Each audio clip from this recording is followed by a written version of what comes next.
Senhor, é um prazer imenso estar aqui mais uma vez para as nossas aulas das lições bíblicas da Escola Dominical da CPAD. Nossa lição de hoje é de número 10, com o título As Profecias Despertam e Trazem Esperança.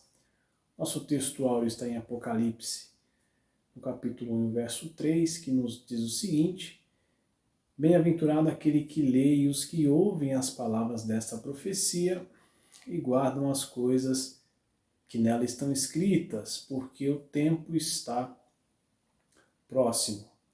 Nossa verdade prática nos diz que as profecias são mensagens que expressam a soberana vontade do Senhor e elas servem para alertar o povo de Deus, produzindo esperança e confiança nas promessas.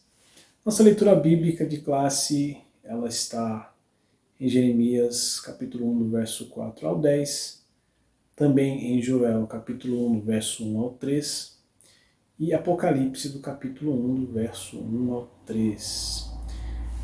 São três os objetivos da lição. O primeiro é destacar a atuação ministerial de Isaías, Jeremias, Ezequiel e Daniel, conhecer o período e a região geográfica de atuação dos profetas menores e entender o propósito e mensagem do livro de Apocalipse. Você que tem nos acompanhado, faça compartilhamento dos vídeos. Se é a primeira vez, acesse o canal AD Belém Pinda EBD, faça a sua inscrição e ative o sino de notificação. Lição 10, vamos falar sobre as profecias que trazem essa esperança a todos aqueles que ouvem e leem essa palavra. As profecias, elas são a declaração da mente e do conselho de Deus, isso é um fato. São mensagens de Deus para o seu povo, e é sabido que, ao falar de profecia, vem logo em mente os profetas, e que o ofício de profeta, nós sabemos que se encerrou em João Batista. Porém, no Antigo Testamento, os profetas, eles eram o porta-vozes de Deus, aqueles que falavam por Deus ao povo, homens levantados por Deus para anunciar, pregar, admoestar, exortar, seja quem fosse, pregando então a palavra de Deus. Os profetas, enquanto ofício, também recebiam os nomes de homem de Deus, ou também de meus servos, ou seja, Deus chamava assim esses profetas. Bem, porque eles viviam exclusivamente para anunciar a palavra de Deus, orientando o povo, conduzindo o povo até Deus, e, como já dito, levar as mensagens do Altíssimo ao povo, revelando a eles o que Deus iria fazer, fazendo com que o povo pudesse se achegar a Deus outra vez devido à situação pecaminosa que muitos ali estavam vivendo. O dom de profecia é uma realidade nos dias de hoje, porém o ofício, o ministério do profeta não existe mais, como eu já disse, pois se encerra em João, e João foi o responsável em anunciar então e preparar o caminho para a chegada de Jesus. E sendo assim, com a vinda de Jesus, com a chegada, o cumprimento da promessa, esse ofício então não seria mais necessário. Como já disse, a promessa já havia chego, ou seja, Jesus Cristo.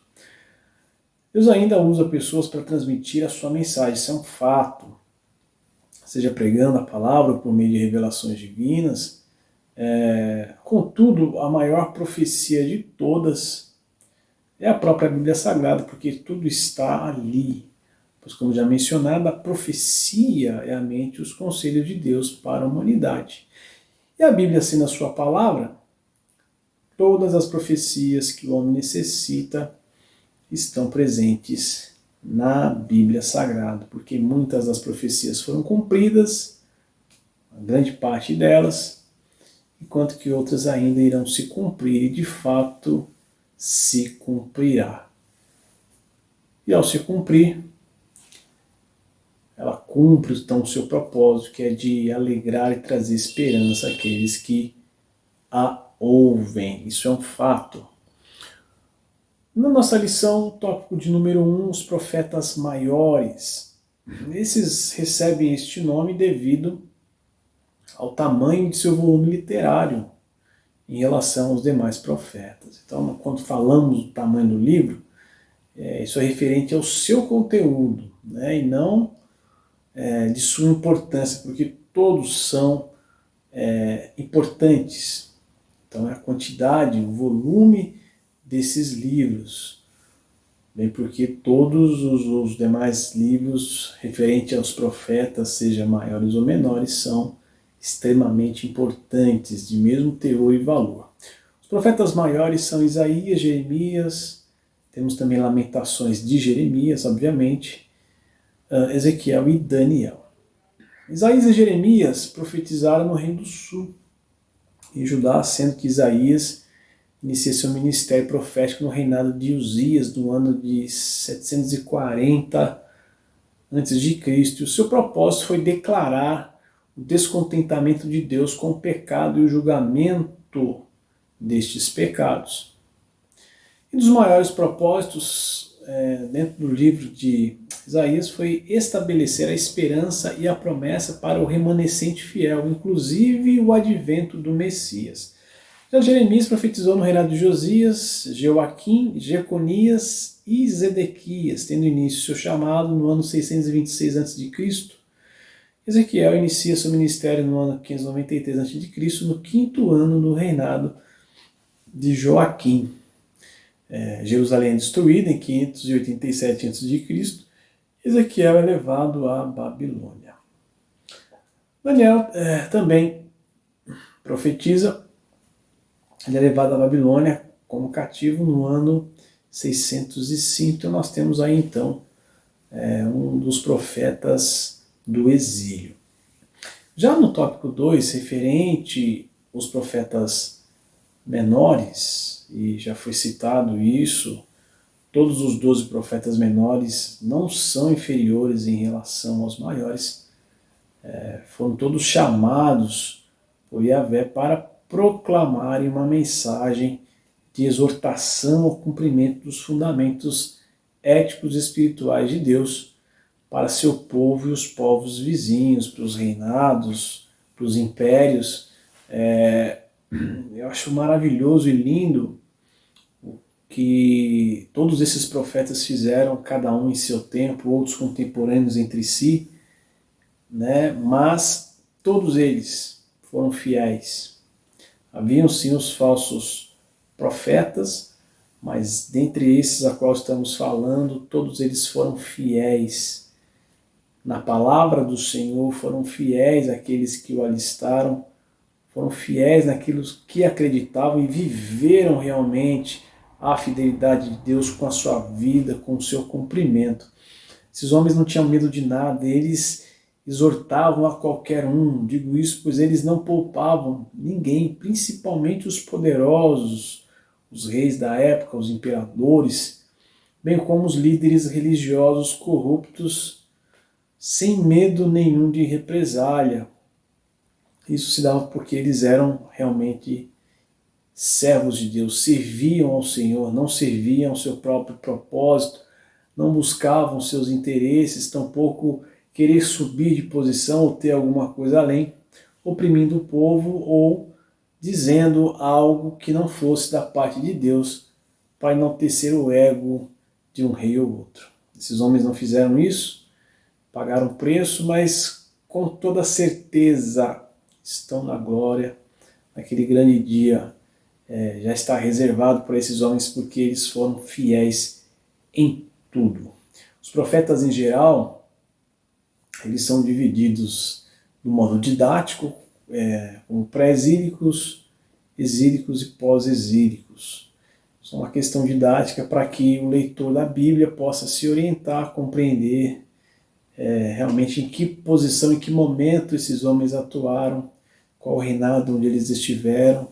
E nós conseguimos ver isso por essa divisão didática, a qual eu já citei. Em todo o tempo ministerial desses homens de Deus, eles foram fiéis à mensagem do Eterno. Isso eu torno a repetir. Por mais pesada que pudesse parecer aos ouvidos da nação ou de qualquer um que eu estivesse ouvindo a mensagem desses homens, todavia as mensagens também eram cheias, abarrotadas do que?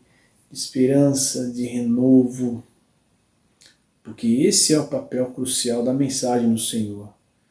É uma mensagem que gera um impacto no primeiro momento, mas logo em seguida ela gera uma reflexão, uma transformação, uma esperança àqueles que ouvem.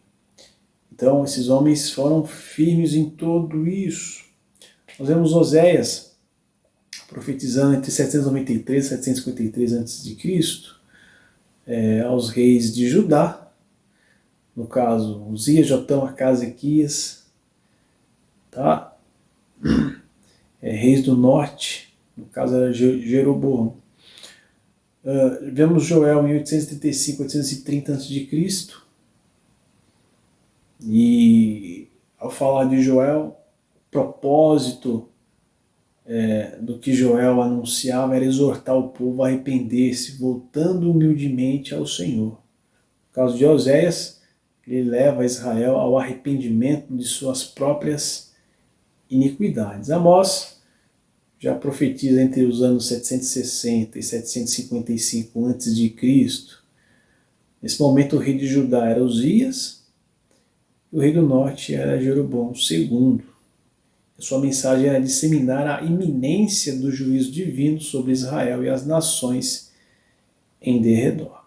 Obadias, cerca de 585 a.C., e a propósito da sua fala, do seu anúncio, é revelar a ira de Deus contra Edom. Estou linkando alguns itens principais de todo o contexto do livro de cada um desses profetas menores. Jonas, em 760 a.C., o rei do norte era Jeroboão II, e a ideia era demonstrar a misericórdia divina pela pregação através do arrependimento.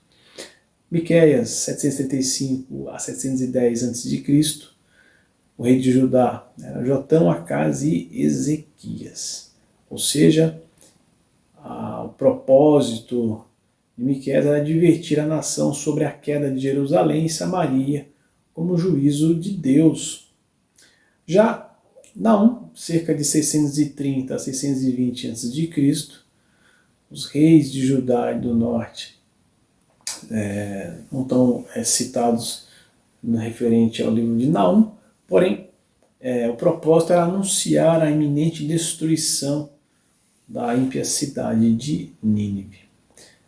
Abacuque profetizou em 616 a.C., o rei de Judá era Joaquim, e o propósito era ajudar o remanescente fiel a compreender os caminhos de Deus no tocante à sua nação pecaminosa e à iminência também do juízo divino. Sofonias vai profetizar em 630 a.C., o rei de Judá era Josias, advertiu Judá e Jerusalém do iminente juízo de Deus.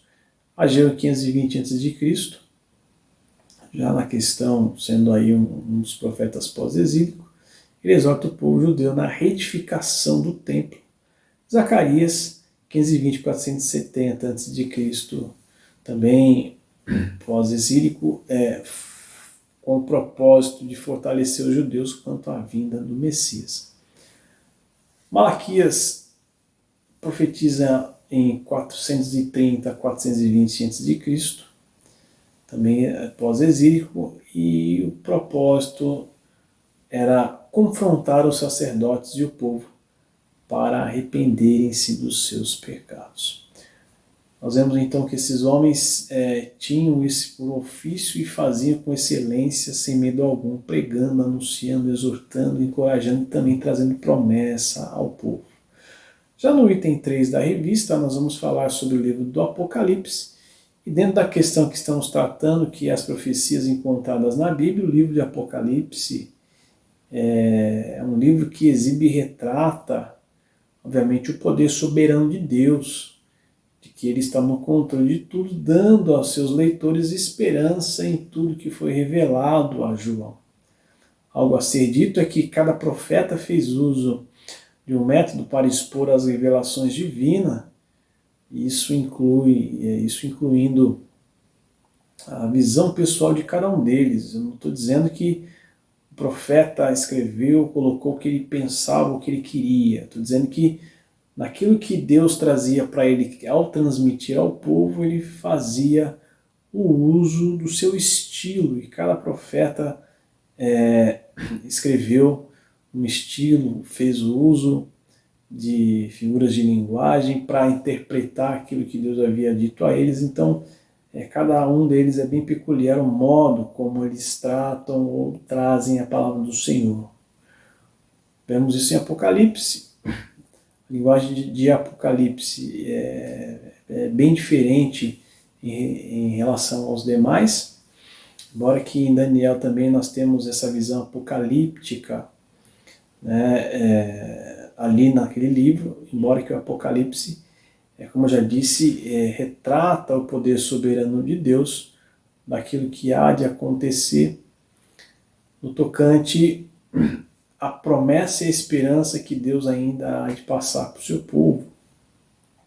O livro ele finaliza com a vitória divina, que por mais que pareça aos olhos humanos que a esperança tenha se acabado, o Senhor revela aos seus que tudo dará certo e que a sua palavra soberana, poderosa, eficaz, ela continua despertando e trazendo esperança e alegria, renovo e restauração ao seu povo. É interessante essa lição em tratar sobre cada um dos 12 profetas menores e os profetas maiores e a importância de cada livro, para que você, leitor, possa entender que o Senhor levantou homens de Deus naquele período como seu porta-voz para anunciar o reino, levar esperança ao povo, exortar para que o povo pudesse viver no presente as bênçãos divinas, mostrar para eles que no futuro tudo isso do que o Senhor havia dito iria se cumprir. E nos dias de hoje não é diferente. Hoje temos a Bíblia Sagrada sendo essa promessa maravilhosa em nossas mãos, e ao ler esses profetas, tanto maiores quanto menores, nós podemos enxergar ali a beleza, a bondade, a misericórdia e o consolo de Deus em querer ajudar o seu povo, em querer ajudar os ouvintes da palavra, em querer proporcionar a cada um dos leitores que Ele está no controle e que Ele pode dar a cada um que ouve, que lê a sua palavra, um consolo melhor e maravilhoso. Para nós já encerrarmos a nossa pré-aula de hoje, só quero fazer a leitura do que a própria revista já nos coloca no tocante à sua conclusão, que nos diz que a mensagem dos profetas é de suma importância para despertar o cristão. Nos livros proféticos, a soberania, a justiça e a misericórdia divina estão claramente reveladas. Os fatos narrados comprovam o poder, a autoridade e o controle divino sobre todas as coisas. Eles nos servem de experiência de fé, que produz esperança, como relata Romanos 5, verso 4. Meus amados irmãos, essa é a nossa aula de hoje. Quero deixar a cada um dos ouvintes aqui o meu mais sincero e forte abraço.